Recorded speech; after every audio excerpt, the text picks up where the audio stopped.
Moving to Scottsdale for most people is a really exciting thought. Why? They've usually vacationed here one or multiple times. They've experienced all that Scottsdale has to offer, the golf, the dining, the shopping, all of those things, and they get so excited about moving here. But vacationing someplace and living someplace are two different things. I have experienced this myself. I know a lot of people love Lake Tahoe. They can't talk about it enough. I can tell you, I've personally lived there. I lasted 9 months. I did not like it.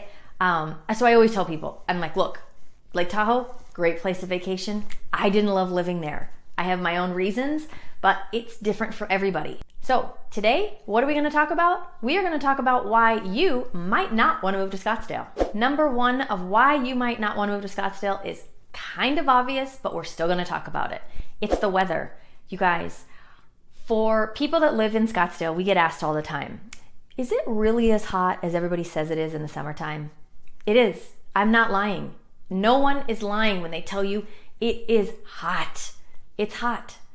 We can see in the middle of the summer temperatures of up to 115 degrees. Now, is it every day? No. And the thing that a lot of news stations like to rank it on is how many days we've had over 110. Well, last year in 2020, we beat that record. We had the most days over 110 in the entire summer. So to say that it's hot is an understatement. It is hot. However, we deal with it. It's just like the snow. When you're in the snowy areas, what do you do in the wintertime? You deal with it. So you find different ways to work around it.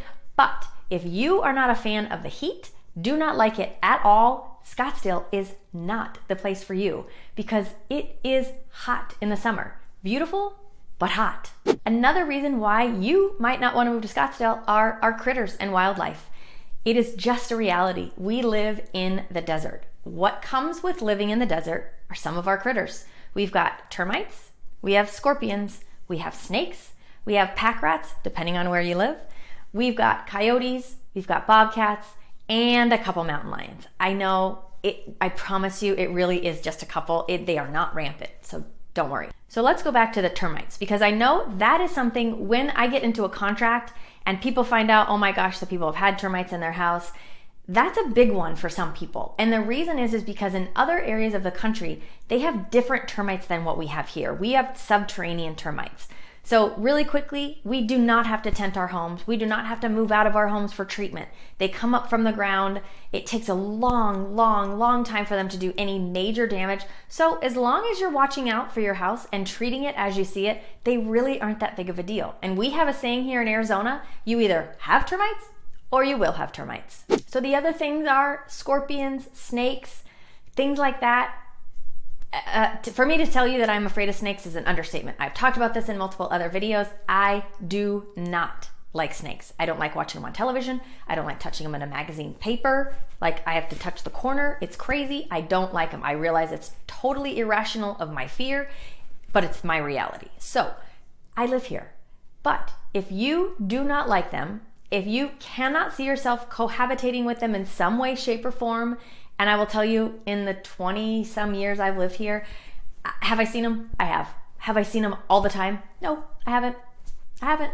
And you know what? When I've seen a rattlesnake, they let me know well before I see them that they're there. So ears open, they are louder than you can imagine. I did not realize how loud they were. So I just know when I hear them, and when I say that, it's twice I've seen them. So it's not multiple times. It's not every summer. It's not anything like that. I've seen them twice. But if you cannot see yourself cohabitating with them, Scottsdale might not be the place for you. Now, if you're in North Scottsdale, this is where you're gonna see more of things like that, more of those types of critters, the snakes, the scorpions, the bobcats, the coyotes, things like that. You're gonna see those more in North Scottsdale. If you're down more in Central and South Scottsdale, because those areas have been developed a little bit longer, you will probably not see them as often as in North Scottsdale. So maybe it's just a decision of, do you live in North Scottsdale or South Scottsdale? Another reason you might not want to live in Scottsdale, we are not a walkable city. If you've come from a big city and you're used to living somewhere and just walking out your door, going to the grocery store, going to the coffee shop, walking down the street to a park, all of those things that come with really legitimate big city living, we just don't have that here. We are a long, skinny city. And if you're gonna live here, you are going to need a car. I drive to the grocery store. I drive to a park with my kids. I drive to the mall to go shopping. I drive to restaurants. I drive for my job, obviously, but I drive everywhere that I go. The good news is that living in Scottsdale puts you so centrally located to so many other things. For all of our major sports events, you're really only 20 to 30 minutes of a drive to get to any of those places. But the reality is if you want to live here and find a place where you can just park yourself and be able to walk anywhere you want to go, those are very few and far between. You gotta have a car if you want to live here. So if you don't have a car or you don't want to have a car, Scottsdale might not be the place for you. You might not want to live in Scottsdale if you want to find a screaming deal on a house. Our real estate market is on fire. There are no two ways about it. So if you think, oh, I'm going to live in the desert where houses are cheap, guess what? It's not our reality here. It's just not. Now, in other parts of the valley, homes are a little bit more affordable than in Scottsdale. So our real estate market in Scottsdale from January of 2021 to now, which is May, we have an appreciation on our homes of 8%. 8% in 5 months. From July of 2020 to now, which is May of 2021, we've seen an appreciation of 16%. So I'm gonna segue here. For those people out there that are looking to move to Scottsdale and you're thinking, I'm gonna wait, you guys have lost out on 16% of an appreciation. Don't wait anymore. I promise you, I know it feels scary. I know it feels crazy. You think, no way, it can't last. This is our new normal. It just is. Okay, I'm done with that. Now, back to why maybe not Scottsdale. I have had people that are coming from the East Coast, California, from other big cities where they feel like their prices are really, really high. And I will tell you that they're honestly surprised at some of our prices. Scottsdale, like I said before, is one of the more expensive areas to live, but they're really surprised. They think, oh my gosh, I did not realize your prices were this high for what I'm getting in a home. Now, what usually sways them back into the positive is that our property taxes are the 8th lowest in the US. So not having to pay so much in property taxes and still buying a home that is a little on the high side for them, it all balances out. But if you're looking for that screaming deal in Scottsdale, that's not what you're gonna find here. So Scottsdale might not be the right place for you. Another reason Scottsdale might not be the right place for you is if you don't want your home to be brown. Now, I say that kind of funny because I have been asked by clients in the past, so can I paint my house? And my response to them is, sure. What color brown would you like? Now, there really is a reason behind all of the brown for the homes. In the North Scottsdale area, we have the McDowell Mountains. A lot of those homes start to climb up the McDowell Mountains. You can see those homes from the 101 freeway. What do you think it would look like if we had scattered in there yellow homes, white homes, homes of all different colors? I kind of think it would look a little strange, don't you? So all of our homes are different shades of brown and starting to be a little bit on the gray side, but they're all done that way so that they blend into our natural environment.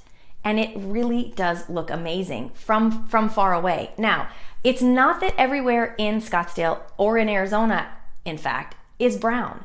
In the North Scottsdale and in the Scottsdale area, we have an extremely lush desert. People laugh at me when I say that, then they come, they realize, wow, there really is a lot of green. There's a lot of trees, there's a lot of foliage, there's a lot of flowers on our cactus that are pink and orange and white that are absolutely beautiful. So if you do not want a brown house, Scottsdale might not be the right place for you. So there you have it. Those are some reasons why some people choose not to move to Scottsdale. I personally think that there are way more positives than there are negatives. In fact, I can tell you the snake thing, I'm just gonna go there. The snake thing for me was terrifying. Never thought that I was gonna live in the Valley of the Sun with the snakes. I thought there's no way I can live here. I am so afraid of them.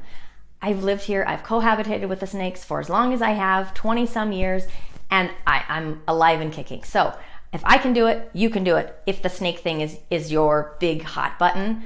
But I think there's more positives than there are negatives. But I did want to share with you some of the ideas and some of the reasons people don't want to move to Scottsdale. If you have more questions about this, call me, email me, text me, post a comment down below. Don't forget, subscribe to my channel so you don't miss anything. Thanks for watching, and I'll see you next time.